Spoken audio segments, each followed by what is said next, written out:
PlayStation 5 is getting VR. That has been confirmed by Sony, and we know all the details. Well, okay, I don't know any of the details, but Chris Stead does, and I caught up with him last week to chat all about it. So here's Chris Stead to tell you all about what we can expect from PSVR2. All right, thanks for joining me, Chris. PlayStation VR, we've got one in front of us. What's coming for PSVR 2? Yeah, well, look, really exciting time for gaming as far as I'm concerned. I love the virtual reality experience. I think it's absolutely fantastic. And it's been quite a gap between drinks. So this is the PSVR headset that came out in 2016. This is one of the original ones that came out, actually probably day one. And we have been kind of left in the dark with what's going to happen. So the PlayStation 5 came out, 8 months ago now, or 6 months ago, 6 to 8 months ago. And you cannot actually play this natively on the PlayStation 5. Oh, really? No. Oh, okay. So what the reason for that is because this is a PlayStation 4 aligned device, and it works with the PlayStation 4 peripherals such as the PlayStation 4 camera, which is a very key part to it, being that it's VR. And the PlayStation 4 camera doesn't connect to the PlayStation 5. Oh. So in order for you to connect the PlayStation 4 camera to a PlayStation 5, you need a special cable. Sony will send you that cable for free. Mine recently arrived. It took about 3.5 months to arrive in this COVID world. Yep. So no one's really been able to get into the PSVR on the PlayStation 5 yet. Sony's been very quiet as a result about it. Didn't bring it up at all, basically, with the release of the next generation PlayStation 5. And hasn't really announced any major games for it or released any major games for it in that time. However, things have changed. Ah. So you've actually written about this on the Finder website. Yeah. What should we be expecting on the PSVR 2? Oh, well, I'm glad you asked. I'll actually get my article up right now so I can have a look at it. So these are the features that Sony has promised us with the PSVR 2. So we can promise improved resolution, which you'd like to think is a bit of a given. Yep. So a wider field of view so you can see more in the game world when you're playing. Enhanced tracking and inputs. This is going to be mostly through the new controllers. And the new controllers, which we have seen, I'll bring up the controllers a bit more in a second, but the new, effectively the Move 2 controllers, because this still uses the 2010 released PlayStation Move controllers, but in line with when the new headset comes out, there'll be new controllers. They're not being called PlayStation Move 2, they're being called Next Gen VR controllers, but they look fantastic. And not only will they be ergonomically designed, but they have the features from the DualSense controller in them. So you got the adaptive triggers. Yeah. I don't know if you've played those yet. They're fantastic, and the haptic feedback. So that's going to be in the controllers. That's going to be unreal when you can't see anything but the game world, but you can feel all this stuff in the game world. It's going to be absolutely mind-blowing. Yeah. It's actually going to be better than what you can get on any of the other headsets. Yeah, I was just thinking about that. I don't remember feeling anything like that on Oculus or Vive stuff too much. Well, there's kind of the older gen Rumble tech. Yeah. And those guys are working on new controllers as well. But one of the highlight features of the PlayStation 5 is the DualSense controller and how much more it feels immersive when you can actually sense the strength of the things you're doing inside the game, and how that's going to feel in a virtual reality world is going to be mind-blowing. Yeah, awesome. Absolutely mind-blowing. That's exciting. And we've got an easier setup. So the setup for these is an absolute mission for anyone who's ever done it. There was a secondary box. There's cables going everywhere. That's all gone. Yeah. It's not going full wireless, which is a bit of a disappointment. I don't like cables. We're in 2021. Yeah. However, maybe perhaps a necessary evil. And so that's going to be streamed onto just one cable that goes directly from here to the PlayStation 5. So much easier setup. And it's going to be obviously natively compatible with the PlayStation 5 and in particular the PlayStation 5 camera, the new camera. So it's all going to work. It's all part of the ecosystem of the PlayStation 5 as opposed to this, which is just really kind of slapped onto the side and not really given much focus. Yeah, fair enough. So when can we expect to see this coming out? How much is it going to cost? Yeah, well, the two big questions, depending on when you're watching this, you may already have that information, but what we do know is it definitely won't be coming out in 2021. Okay.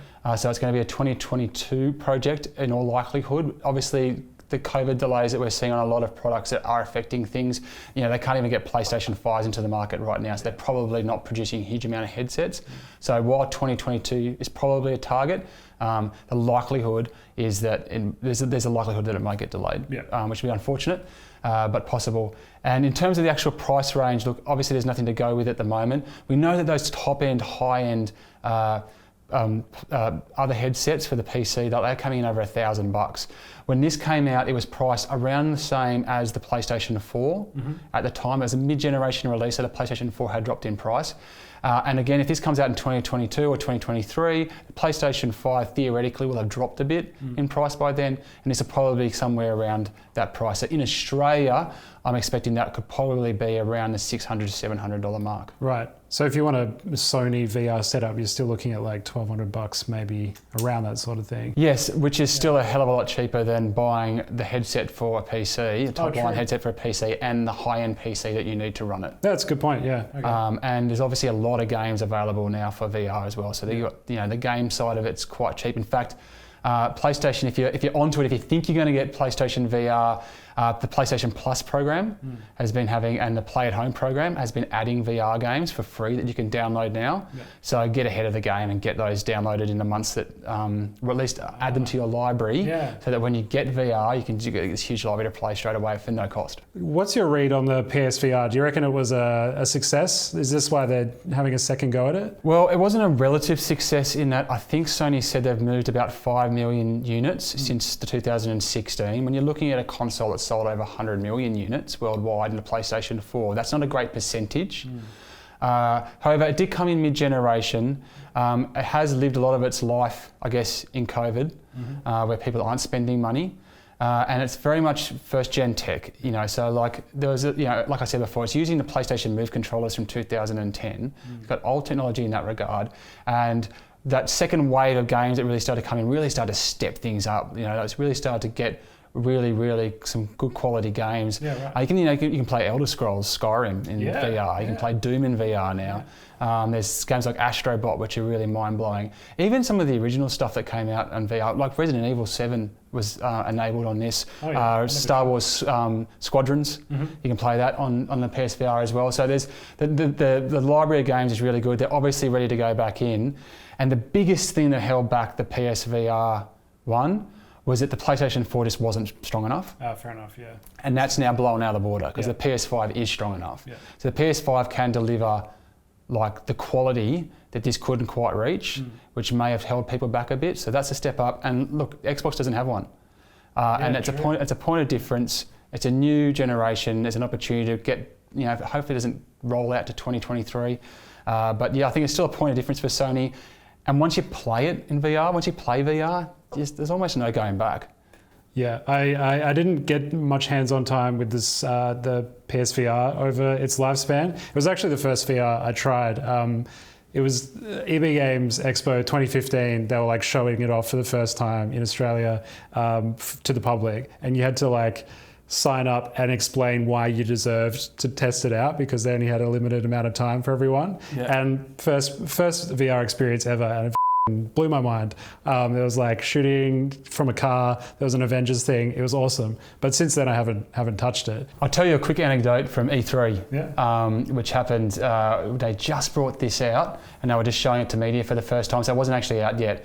And there was the famous kitchen demo, which a lot of people would have played. It ended up becoming. It was made by Capcom, and it ended up being a Resident Evil, a precursor to Resident Evil 7. However, the demo they originally showed us at E3 was different to the one they ended up releasing to the public. It went a lot further than the one that they released to the public. And I remember finishing that demo and at the end of it, taking it off, looking up at the Capcom guy and just saying, someone is going to die playing VR, because it was so visceral and so immersive that I could just imagine someone actually having a physical heart attack. and it was actually you the character got beheaded at the end by this supernatural, spectral, ghosty, the Ring style lady. And when I ended up showing the kitchen demo to friends, they cut the end of it out. So there's a handful of us who saw the original kitchen demo and wow. So anyway, wow. Not that beheading people is the be all and end all of VR, but it is an amazing immersive experience. Thank you so much for watching. Please do hit like if you enjoyed the video. Let us know if you like videos like these where I just kind of chat to someone rather than talk at you. I would like to know. I'm curious. Please remember to subscribe if you enjoyed the video and would like more gaming content like this one. And yeah, that's pretty much it. I'll see you in the virtual world.